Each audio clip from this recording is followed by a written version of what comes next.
recordando un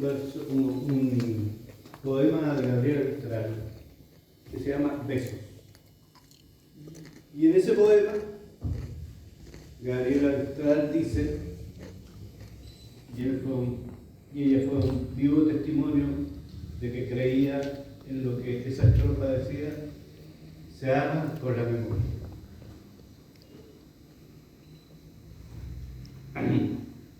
Y lo que ahora estamos haciendo es amar a las víctimas de Lonquén, a las víctimas de Paine, a las víctimas en el sur, en el campo. La dictadura, cuando toma el poder y somete a la población,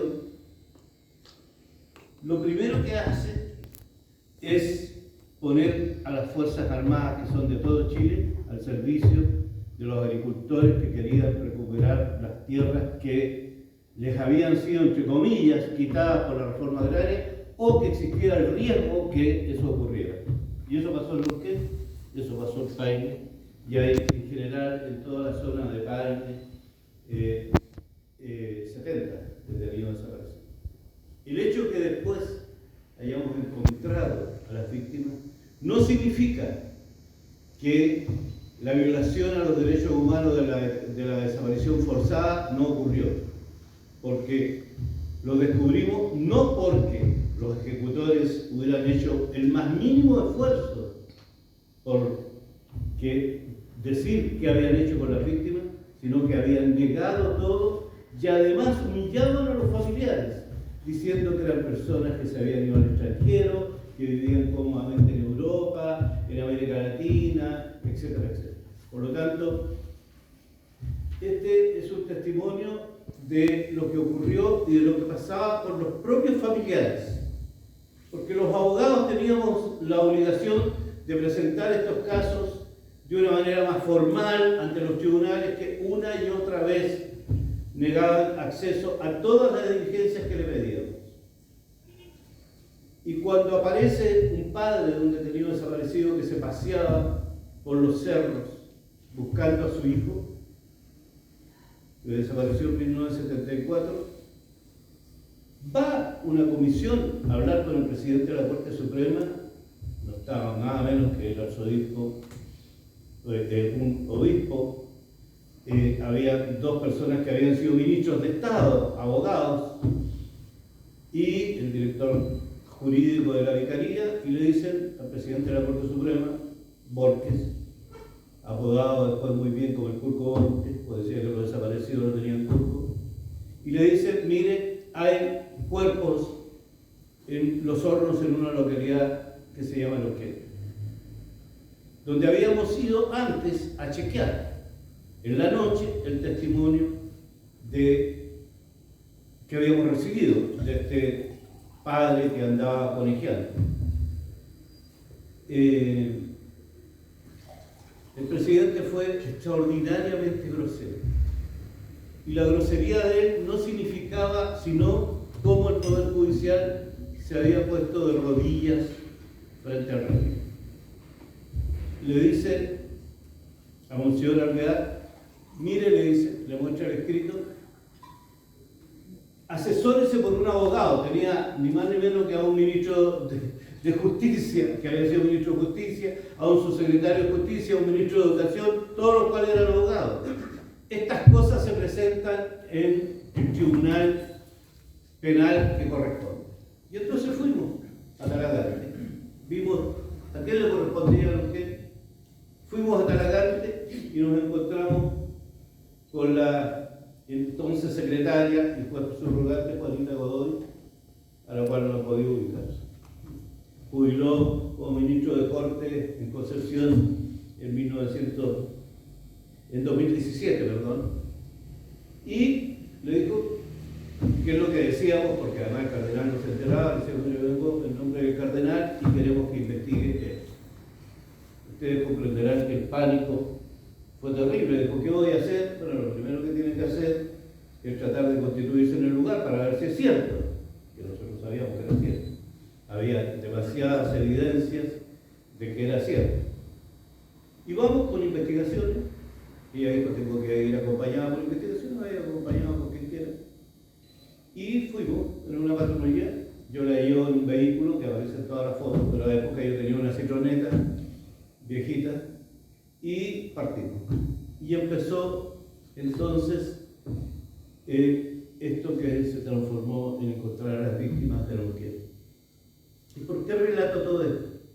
Porque a 5 años en que la dictadura había pretendido ocultar todos sus crímenes, aparece de repente una revista, la revista Hoy, en Chile, y en el mundo, porque teníamos relaciones con Naciones Unidas, había venido además ese mismo año la comisión ad hoc para investigar los crímenes de la dictadura, dirigida por un jurista africano, porque no dejaron entrar al presidente de esa comisión, y en todo el mundo y en Chile aparece hornos, cadáveres en los hornos de Neuquén. Y todos sabemos lo que significan los hornos en la humanidad y cadáveres en hornos, ¿no es cierto? Y por lo tanto el régimen queda desnudo. ¿Quiénes hicieron esto? Los familiares y fundamentalmente las madres. Le decía yo a Marcela, la historia demuestra que en tiempos de brutalidad, que en tiempos de dolor, que en tiempos donde la humanidad es atropellada,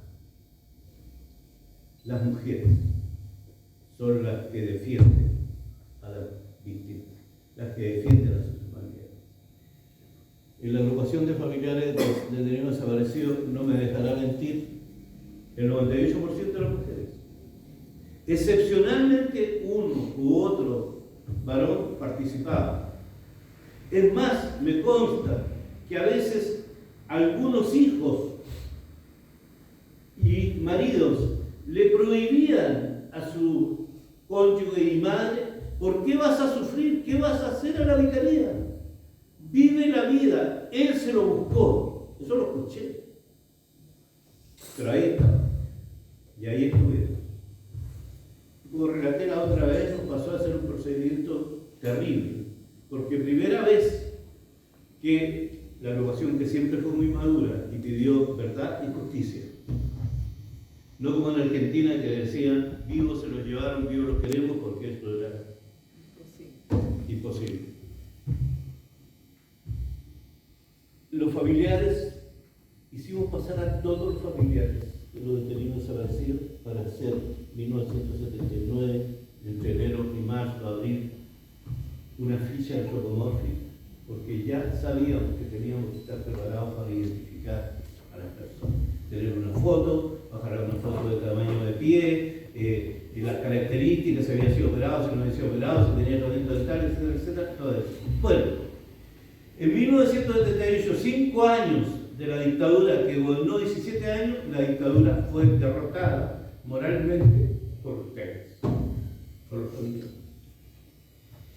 Y yo puedo contar muchas cosas, pero ustedes nos movieron, los familiares iban a exigirlo. Cuando los abogados le decían: mire, que se sobrellevó la causa, no hay más diligencias que hacer, la mirada a los ojos de una madre nos decía: ¿cómo no se va a poder hacer nada más? Y bueno, y entonces inventábamos y creábamos e investigábamos. Les quiero decir un dato, voy a terminar, que las convenciones internacionales, la Interamericana y de Naciones Unidas, que sanciona la desaparición forzada, son de 1990 en adelante. No existía como concepto en la humanidad esta manera de asesinar y de ocultar y hacer que la gente no pudiera tener un duelo, ni siquiera pudiera saber lo que había pasado con sus familiares. Y por lo tanto, fueron los familiares los que hicieron esto y nosotros los apoyamos.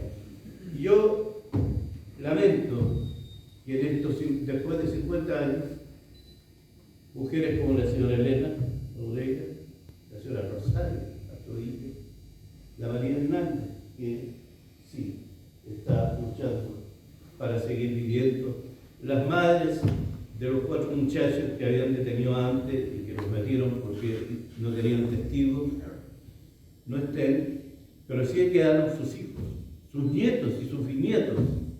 El libro es claramente un testimonio de amor, de hasta dónde llega el amor de las madres por sus hijos y de la familia por sus hijos.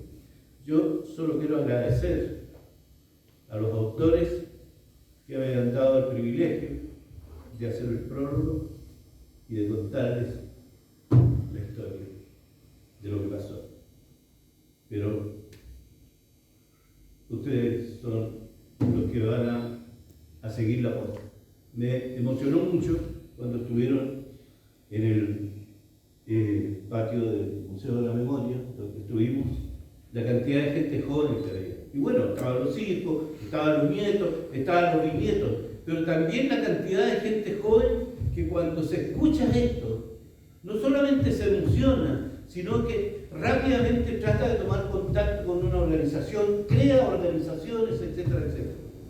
Y por lo tanto quería leer algo que se puso en un jardín que yo trabajo en la Municipalidad de Recoleta en temas de transparencia, y la semana recién pasada, yo soy medio torpe con la tecnología, comprenderán que es un problema etario, yo conozco. Pero les quiero leer una frase, y con esta quiero terminar, para dejar hablar a los autores. Ya va a llegar, paciencia. Me cuesta buscarlo, soy torpe para eso también. Y la frase que puso una mujer de pueblo en un jardín que se hizo, que se llama el Jardín de la Memoria, en la azotea, en el 5º piso del municipio de Recoleta, escribió, perdón, otro problema con la vejez: nos mataron, nos enterraron, y no sabían que era una semilla que desde la oscuridad brotaríamos para reverdecer todo lo que existe. Gracias.